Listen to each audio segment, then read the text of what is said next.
Hey there, and welcome to this explainer. If you're a parent trying to navigate the school years, I am so glad you're here. Today, we're going to tackle a topic that honestly keeps a lot of us up at night, peer bullying.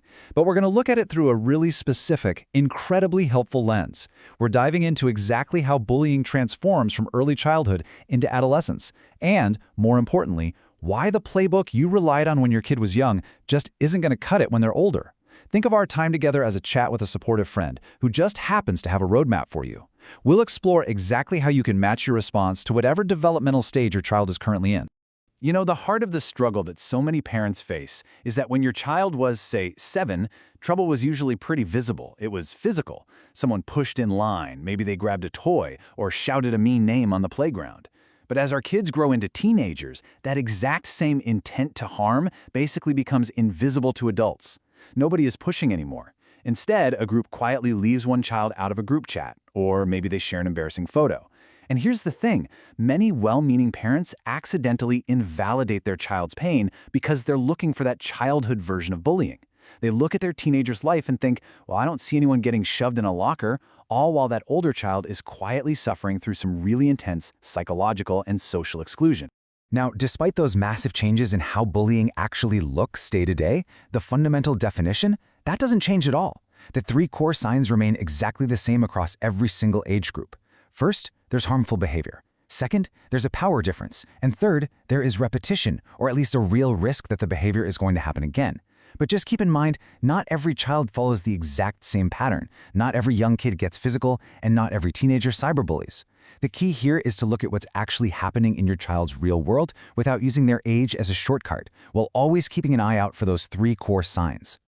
All right, Section 1, Navigating the Early Years. Okay, let's dive into this timeline, starting right at the beginning. In elementary school, bullying definitely starts with those visible acts we talked about. But even before middle school hits, it quickly begins shifting into quieter exclusion. A super common mistake parents make here is expecting young kids to perfectly articulate what's happening to them. I mean, you can't expect a 7-year-old to walk through the front door and say, "Mother, I am currently experiencing a power imbalance in cyberbullying," right? They just don't have those words. Instead, they're going to say things like, "He never lets me play," or "They keep taking my hat." Don't wait for a perfect textbook report. And please, don't just look for bruises or hitting. Even in upper elementary school, hidden exclusion, things like using secrets or best friend status to control other kids, is absolutely already starting. So how exactly should you respond at this age? You want to use exact, short, very concrete questions. Don't fire off 10 questions in a row. It just feels like an interrogation to them. Ask simple things. What happened? Who was there? Could you get away? And remember, young children just process the world differently than we do. You might even want to use play or blocks or have them draw a picture to help them explain the story before they can even tell it to you in chronological order. Just listen closely and make sure you don't turn the conversation into a pop quiz. Moving on to Section 2, the middle school shift. Entering middle school is just a highly turbulent time for everyone. Friendships change incredibly fast, the worry about fitting in is super intense, and suddenly, thanks to smartphones and gaming, the audience is much bigger. Which brings us to a really huge trap. Parents and teachers often brush off middle school problems as just drama. Now yes, middle school friendships do change, and that can hurt without it necessarily being bullying. But entirely dismissing it as drama, that is dangerous. That word can so easily mask a situation where one child or an entire group is weaponizing their social power to humiliate, isolate, or control another kid. Bottom line, if power is being used to repeatedly harm someone, it's not drama, it's bullying. So the crucial point here is asking the right questions to uncover that invisible social pressure, because open threats are pretty rare at this stage. Instead, try asking your middle schooler things like, who decides who gets included? Or can you say no to something without being punished by the group? Or maybe, has anything moved into a chat or a video game? These kinds of questions help you see if a group is essentially using its size or its popularity as a weapon. Section 3, Complex High School Risks. As we look at the complex risks of the high school years, the stakes definitely get higher. The harm often involves their reputation, their identity, dating relationships, and highly public online posts. And crucially, teens become way less willing to report these issues to adults. So let's quickly debunk a few common mistakes we parents make as our kids get older. First up, thinking online harm is only for older teens. Nope, online harm can start way back in elementary school. Second, stopping your daily check-ins. Sure, teens want privacy, absolutely, but silence does not equal trust. Third, believing that just because they report less, less harm is happening. A quiet teen might actually be carrying a massive burden, so really watch for sudden changes in their sleep or their daily routines. And finally, comparing siblings. Please don't say, well, your sister handled this better. Comparison just makes a struggling teenager feel weak. You have to respond to the unique child sitting right in front of you. And please, avoid the specific phrase at all costs. You're old enough to deal with this. Our goal as parents might be to build resilience, right? But what the teenager actually hears is, do not bring this problem to me. Expecting older kids to handle serious systemic harm entirely alone is a really dangerous mistake. True independence at this age shouldn't mean carrying the whole burden. It just means having a voice in the safety plan. They absolutely still need you to help them navigate school rules, maybe save digital evidence or speak to the authorities. Another really critical rule for high schoolers is to never, ever force a teen to report in public. While a second grader might not mind you walking right into their classroom to talk to the teacher, a teenager will feel deeply, deeply exposed if you post in a community Facebook group or publicly confront another parent or march into the school cafeteria. Public action can trigger deep embarrassment or even severe retaliation against them. Always, always use private communication unless there is immediate physical danger. When you're talking to your teen, use respectful, limit-setting questions that give them a sense of control over their own safety. Ask them, do you want me to just listen? Do you want me to help you plan? Or do you want me to contact someone? Ask them what the smallest possible step is that would make tomorrow a little bit better. Be really clear about what information you might have to share if they're in actual danger. But otherwise, let them guide the process. Keep explaining, keep listening, and keep protecting. All right, Section 4, using the GROW plan. So now that we've covered the different stages and some of those common mistakes, let's pivot over to some universal solutions.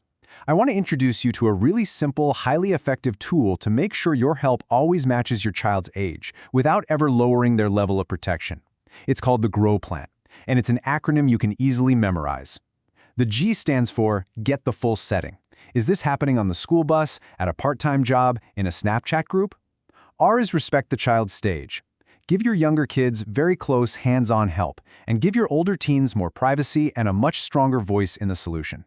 O is Observe the kind of power being used. Is it physical size? Is it popularity? A threatened secret? And finally, W stands for Work with the right adults. Keep coordinating quietly with teachers, coaches, or platform moderators until your child's safety is completely steady. If you do need to contact the school, here is a direct, practical script you can literally borrow for your written emails. You don't need to be aggressive, but you definitely need to be precise. State clearly that you're concerned about repeated harmful peer behavior. Point out that because of their age, it might not look physical. Ask the school to specifically check for a power difference and movement between school and digital settings. Using this language ensures your child's privacy while demanding professional, targeted follow-up from the administration. Which brings us to Section 5, your 72-hour response plan. So, what actually happens when your child comes to you and reports that they're being bullied? Those first few days are absolutely critical. Let's look at a step-by-step roadmap for your immediate response. In the first 24 hours, your only job is to check their immediate safety, listen actively, and save proof, things like screenshots and dates, without sharing them widely. Then, over the next 24 hours, work with your child to map out exactly where this is happening and decide together which adult at school is best positioned to help. By 72 hours, you want to create a small, very actionable plan for the very next school day. Identify a safe adult they can go to, pick a safe place for them to eat lunch, and set a designated time you will follow up with them.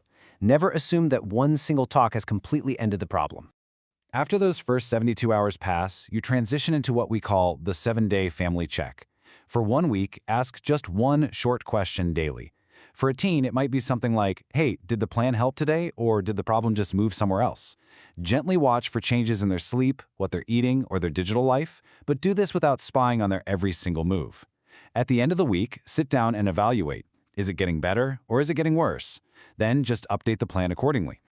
Okay, I have to pause here just to remind you of something incredibly important. Age does not make danger less serious. If there are serious threats, weapons, self-harm, or severe injury, you do not wait around. You seek immediate professional help. If you're in the U.S., dial 911 for immediate physical danger or 988 for a mental health or suicide crisis. Do not ever ask a teenager to handle a severe threat alone just because they're almost an adult. Safety always, always comes first. Well, that brings us to our final thought for today, and I want you to ask yourself honestly, Are you giving a young child an adult-sized burden by expecting them to figure it all out alone? Or, on the flip side, are you giving an older teen an adult-sized silence by backing completely out of their lives? Bullying morphs and changes as our kids grow, shifting from those playground pushes to quiet, digital rumors. You don't need to understand every single app they use on their phones, but you do need to keep listening, respect their growing voice, and step in when their safety is at risk. Remember, the goal is simple but profound. Grow your support as your child grows. Thank you so much for joining me for this explainer. Keep this roadmap handy and take care of yourselves and your kids.